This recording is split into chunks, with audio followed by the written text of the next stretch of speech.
Hi, everybody. I'm Peter Travers. Welcome to Popcorn, where we tell you what is popping in the culture. And to me, a Twin Peaks freak, I don't care. I'm not embarrassed. I will just say it, This is the event of the season to me, that Twin Peaks has returned to TV after like 25 years.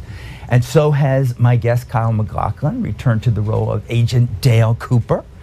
I know before he even says a word that he's not going to tell me a damn thing. And yet, I'm going to try. So, Kyle, welcome. Thank you, It's great Peter. to have you here. So nice to be here. You must have like one of those Dorian Gray pictures in an attic somewhere where it's molding, because you don't really look any different. Thank you very much. How does that happen? Well, I chose my parents wisely. It was genes. That's It's all about genes, Yeah, I'm afraid. right. That's it. Anyway, when dear David Lynch, who I've known for a very long time, said to you, "It's coming back, Kyle." Oh my gosh, was I excited. Were you? Oh yeah. And you said, but wasn't there any fear, any anxiety, any trepidation? No, I was ready to jump in completely. David called me on the phone, and we're friends, of course, in Los Angeles. David and I, we see each other from time to time. And he called me up and he said, and he calls me Kale. Of course he does. Which is another story. Yeah. We'll get into that. We'll get to that. Yeah. And he said, I need to talk to you. And I said, either I've done something wrong and I'm in trouble, tell my upbringing, or he wants to talk to me about what I hope, what I dream that he wants to talk about. And he said, I can't talk about it over the phone. So we met in New York. He was in New York at the time, where he was staying, and he said, we're going to go back to Twin Peaks, and he wanted to know if I was on board.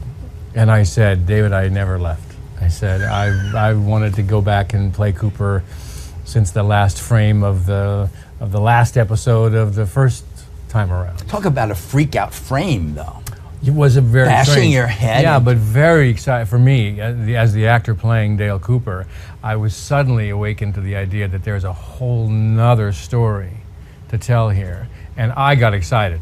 Bob is in there. Well, something's going on. Something was happening, because you did one of those smiles that David Lynch himself can do, where it's just, it just goes it can in. Be a little scary. Whole bloody head. Yeah. So I was, and obviously disappointed when we didn't go further, but here we are. The fun of the first Twin Peaks was talking about it. Yeah.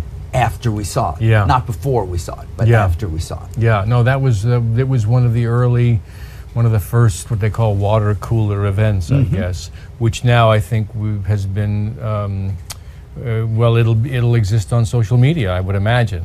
Certainly the drumbeat has been very strong on Twitter, on Instagram, talking about what's coming.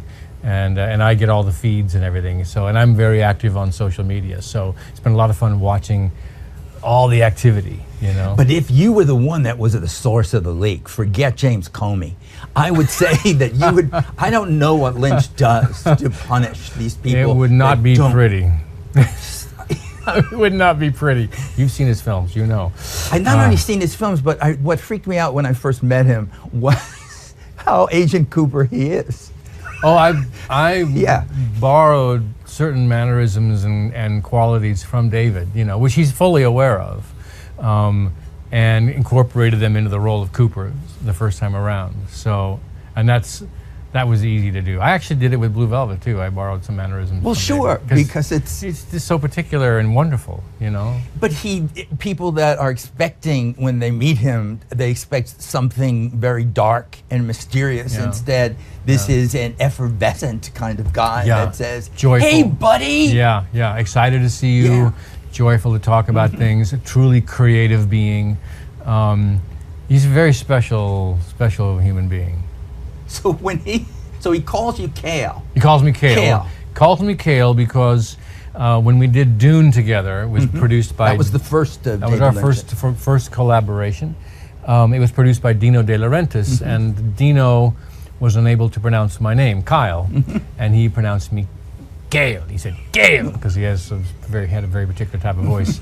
Well, David was tickled by this, so he started calling me Kale as well. So it started in 1983. So long time ago. Well, It is, but it was the beginning of your career of doing It was the very first, the first film, the first working experience in front of the camera. I've done theater before that, but I was very new, just out of school and ready to seek my fortune in New York City. And you're in Washington State. From Washington State, yeah. So I met in Seattle. I met the casting agent in Seattle, and then came to LA to meet David and Rafaela De Laurentiis, and then from there, went on. So yeah, complete. So Dune change. comes out and it's a gigantic flop, and Tremendous failure. they could have said, well, that's it, it's over for you. Very good, very good. They didn't. David came back. And he said, you should do this movie, Blue Velvet. Because I was, when Dune came out like that, I was pretty much, no one wanted to touch me or be anywhere near. I had an agent, and that was about as much as I had. And David, bless his heart, came back and said no. He'd given me the script to Blue Velvet while we were filming Dune, and it was mesmerizing, just highly charged script, as you can imagine. I'm looking at you, I see you in Isabella Rossellini's closet. I know, very, very... Just such voyeurism. Yeah, very, very erotic and interesting and just very compelling script. You've been doing that to obviously. women since. Really, that's it. That's right. I mean, look for me in your closet. And so he came back, bless his heart, and we did Blue Velvet together because there was nothing else happening for me. And that sort of started kind of bringing me back into the light, so to speak. The light. Yeah. And then Agent Cooper. And then Agent Cooper. So getting back into Agent Cooper's psyche, hard? Was it hard? Or was it, that's a lot of years. It was different. Yeah, different. I was different. We were all different. Mm-hmm. The world is different, obviously, right now.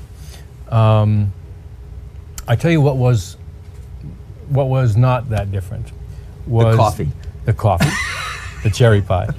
It was walking on set that first day and seeing David sitting in the director's chair and walking up to him in the black suit and seeing his face, shaking his hand, and looking around and saying, we're going back. And I said, in that instant, I was right back in Cooper. I was right back in Twin Peaks. And that relationship with David, that director-actor relationship, which we hadn't had for a long time, like it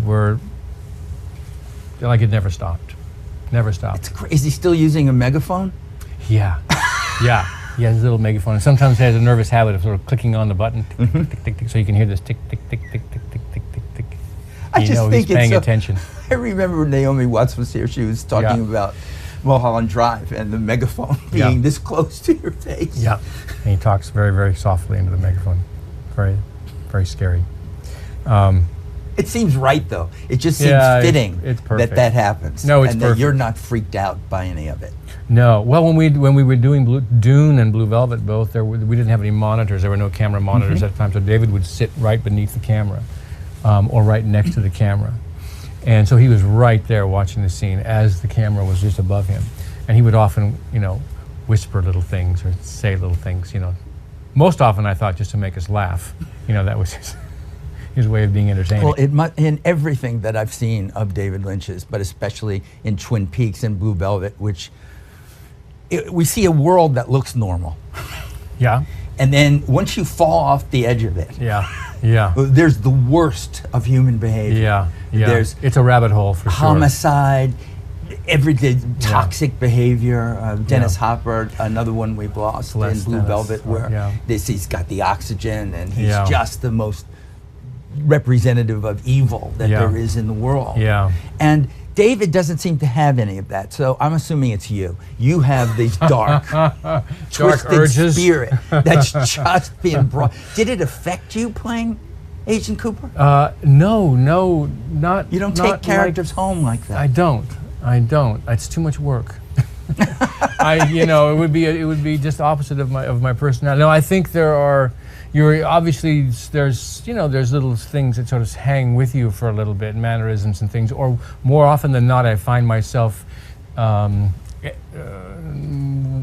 editing, but just sort of aware, let's say, of if I see something or do something or something strikes me as, that goes into the repertoire. You know what I mean? I'm going to save that, what I just saw or what I just felt or anything like that, and I'm going to use that in the character. So I'm continually collecting, kind of like a magnet collecting. But I don't walk around full of all that. I just can't. I can't. It's too It much might work. be keeping you sane. It's a kind of great thing if that can happen. Yeah, yeah. But to do something, people do a series, but you guys did 18 hours Yeah. of this, and Yeah. there's new people. Oh, there's over There's new 200 people. speaking roles. 200. Yeah. So a Yeah. lot of the original cast is back. I Yeah. think we can legitimately say that. Yeah. Yeah. But new people. Yeah. How horrible were you all to the new Oh, people? of course, we tortured them. 'Cause we come on. scared them. They There's a don't- lot of hazing. We were just hanging out with Jim Belushi. Actually, we were doing some press, and he said it is, and I witnessed it, because everyone brings their own stuff in the first day. No matter how many times you've acted or you've worked, the first day, it's like, at least for me, it's like you've never done it before. You're walking on, you're nervous, and watching David just bring someone into the world that he'd created, making them feel comfortable, making them feel wanted. Their contribution was important, and just encouraging them to be themselves and be very real. And to a person, you just sort of see this kind of relaxation. They melt, they settle in, It's and okay. they do great work. He really is able to get great work from people. Would you do another Oh. 18 hours? Oh, yeah, if it I came. think that yeah, says what? Yeah, without question. It's 18 hours, but you have, as you do a scene, you have a small piece that you concentrate on that day, and then you just string all along those together. So at the end of the day, you come up with however many you come up with. And as David has said, it's like an 18-hour movie, as you said, with there's not even episodes. It's parts. Great. I For imagine hours. the editing job on that show is just have people institutionalized. Oh, yeah, yeah. That was I thought the same thing. I was Trying like, to make all that dear Dwayne coherent. Dunham, poor Dwayne. Oh my Yeah, Lord. in some sort of way. But you've had this amazing full career where you've done so many things, and yet I'm thinking Peter. people must keep, when you meet them, when you're starting to do Sex and the City, Yeah. or you're doing Desperate Housewives, or you make a movie. I love this movie called The Hidden. Oh, thanks. Yeah, it's that was just a good one. People should watch that. Yeah, it's a Get good that and rental. And then Yeah. stream that. Do Yeah. people, when they first meet you on a set like that, go back to Twin Peaks and say, tell me about your coffee? Most is like damn good coffee, or cherry pie, or they'll say how's Annie, or there'll be a reference to something from Twin Peaks. I mean, it's so quotable, of course, and I'm, that Dale Cooper. I mean, he's a recognizable, strong character. He's iconic. But there's scenes where you say, it's damn good coffee, and it's hot. Hot. Yeah. That's pure David Lynch. To me. Yeah. Well, it was written damn good hot coffee, ... Yeah. and hot. Uh-huh. And he wanted me to do you do a spit take. I took a big swig of hot coffee, spit take, damn good coffee. And you're like, is that a good thing or a bad thing? And then you go, and hot. It's a good thing. There was in episode 3, there's this great thing where Michael Anderson is the dwarf and Yep. he's speaking backwards, and Yep. Laura Palmer, or somebody that looks like her, Yep. they bring up 25 years. Yeah. They say in 25 years. Yeah, that's crazy. Was that right? like in the books that That- something was going to happen? No, I think that was just they put a date on it. I mean, I don't know. I'm speaking now for David and Mark, but from what I understand, that was just there was going to be a passage of time. And I think David talked about it in an interview where he got the idea of how to end the episode, because we needed to close end the episode, because we had originally created Twin Peaks was a 2-hour movie of the week, backdoor pilot. And so he needed an ending in the event that ABC decided, no, we're not going to buy it, but we're going to put this on the air, which is kind of what we all thought was going to happen anyway. Well. No way they're going to make this into a series, right? So they took that footage and then they brought it forward into one of the episodes. And when that came on, I don't know if you're like most people, I think suddenly the world went from, I kind of get to like, okay, now we're someplace else. I have no idea what's happening, but I'm absolutely enthralled. But to be a part of shows, other TV shows, Yeah. that were so part of the culture. Yeah. I mean, Sex and the City is Yeah. major. Yeah. It's major. Yeah. And people, they're going to look at you and treat you as if you were Trey, as if you were this character. Yeah, there are people that remember that, Desperate Housewives, even Agents of S.H.I.E.L.D., and that's sort Orson of their Hodge. favorite thing. Orson Hated Hodge. that name, so I hated him. I know, yeah. Well, he was very hateable. We tried to make him low. Yeah, it didn't really work. But what a joy to work with Marcia Cross.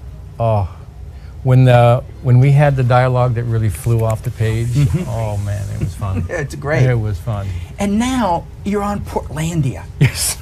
You're the mayor. Whole nother thing, yeah. Well, yeah, because Yeah. Fred Armisen, who's been on the show, Yeah. is in the David Lynch world to me, where it's not the same world the rest of us are in. Fred is in a different environment Yes, altogether. it's a whole other thing. Well, he's that's created the different world. I mean, it's not called Portland. It's called Portlandia. Yeah. So that's it's a version of Portland, or a Portland-esque city. And he's created that with Carrie Brownstein, obviously. That was so much. That's a lot of fun to do. I go up for a few days each summer to Portland to film the mayor, the role of the mayor. Again, without a clue as to what I'm stepping into. They don't really tell. They sort of say some vague why should ideas. you? I mean, and you worked with David Lynch, so Yeah. why should they have to explain anything They just- to you? no, they I should just- just put you in there. I show up. Plus, you're one of the Pacific Northwest Mafia. That's You are. right, I guess. So is Lynch. Oh yeah, definitely. Yeah, David is. So is all. I mean, really, it's that. Do you guys all have a secret language? We speak Come on, you we speak the language of trees. There is a common sensibility. I think it would be like people who are from Canada. You know, they have this. I always think of people having a similar kind of thing from Canada. Yeah. I think people from the Pacific Northwest have that same kind of similarity. They're in their own version of that. You know. So, you haven't been on the show before, so you don't know it ends in song. Ah. And yet, I Okay. read that you trained as a classical singer. I did in college. Yeah. But I wonder what Agent Cooper would be singing now without would giving Agent anything Cooper- away. Because I let's love see. in Portlandia how you sing the anthem. Oh well, that's Just beautiful. That was a story of pure terror. That's what that was. Why? Well, because Jonathan Kreisel, our director, said that I have to sing an anthem to Portland at the end of the day, and he gave me the music to listen to, which was helpful, but there were no lyrics. And so I went to him and I said, "Well, this is great, but there are no lyrics." And he said, "Oh no, you have to make up the lyrics." And I said, "What?